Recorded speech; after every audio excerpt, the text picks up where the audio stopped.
여보, 손 놓지 마. 엄마 아빠 이제 제 길을 막지 마세요. 안 돼. 제발 이러지 마. 떨어진다.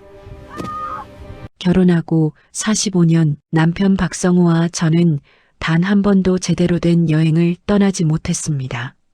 먹고 살기 바빴고 아이들 키우는 데만 온 마음을 쏟았죠.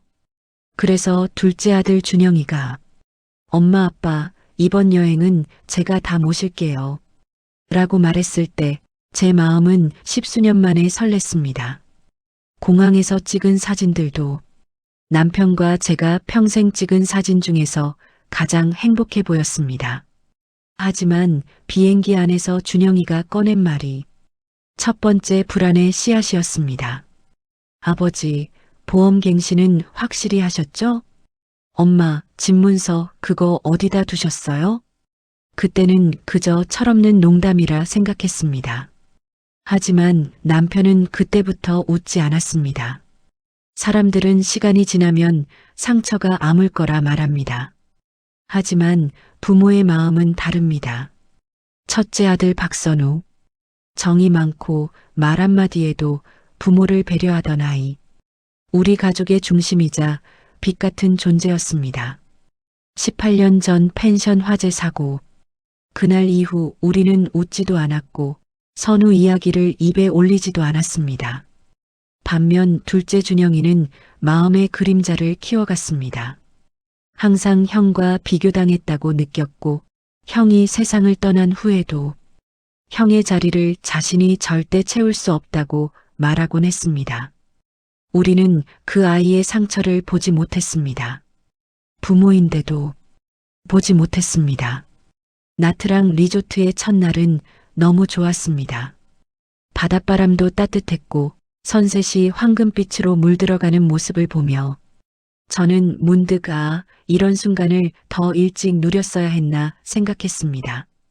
하지만 준영이는 계속해서 재산과 보험 그리고 집 이야기를 꺼냈습니다. 엄마, 굳이 집 2채 가지고 있을 필요 있나요? 아버지, 혹시 병력 때문에 가입 안 되는 보험은 없으시고요? 말은 상냥했지만 표정은 왠지 모르게 급해 보였습니다. 그날 밤 한국에 있던 딸 민서에게 전화가 왔습니다. 엄마 오빠 요즘 진짜 이상해요. 빚이 거의 수천이라던데요. 친구들 말로는 도박까지 했대요. 그 말을 듣는 순간 제 심장이 쿵 하고 내려앉았습니다. 늦은 밤 리조트 발코니에서 남편은 바다를 멍하니 보고 있었습니다. 여보, 무슨 일 있어요? 제가 묻자 남편은 마치 수십 년 동안 참아온 눈물을 터뜨리듯 말했습니다. 정이마 준영이가 선우를 그날 밀었어. 순간 제 귀가 의심스러웠습니다. 남편은 울먹이며 계속했습니다. 나는 봤어. 선우랑 둘이 실랑이 하던 걸. 근데 준영이가 울면서 감옥 가기 싫다고. 내가 그 말을 듣고도 아무것도 못했어. 남편은 두 손으로 얼굴을 가렸습니다. 18년 동안 죄책감 속에 살며 혼자 무너지고 있었던 겁니다. 저는 온몸에서 힘이 빠져나가며 절벽 같은 공포가 마음속에 자리 잡는 걸 느꼈습니다. 그리고 깨달았습니다. 지금 여행 결코 우연이 아니라는 걸. 다음 날 아침 준영이는 유난히 흥분해 있었습니다. 엄마 아빠 오늘 정말 화보 같은 곳 갈 거예요. SNS에서도 핫한 스폿이에요. 남편은 제 손을 잡고 낮게 말했습니다. 정이마 오늘은 절대 준영이 뒤에 서지 마. 그리고 내가 말하면 바로 움직여. 절벽 전망대에 도착했을 때 저는 이유를 바로 알았습니다. 사람이 아무도 없었고 바람은 유난히 세게 불고 있었으며 난간도 낮고 위험했습니다. 엄마, 여기 뒤로 한 걸음만요. 하늘 배경 정말 예뻐요. 준영이는 카메라를 들고 우리를 향해 환하게 웃었습니다. 하지만 그 순간 그 웃음 뒤에 설명할 수 없는 싸늘함이 느껴졌습니다. 그리고 뒤에서 갑자기 몸이 휘청거렸습니다. 땅이 사라지는 듯한 느낌, 바람이 귀를 찢는 소리, 남편의 손이 제 손을 잡으며 외쳤습니다. 정임아, 팔 뻗어. 살아야 해.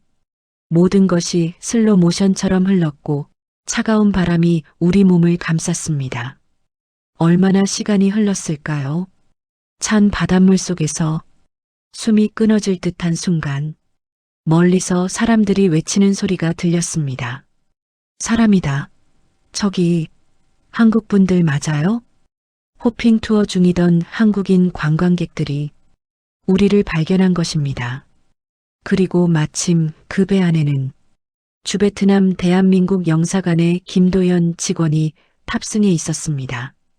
의식 유지하세요. 구조대 올 때까지 붙잡고 계세요. 도연 씨의 목소리는 정말 생명의 끈이었습니다.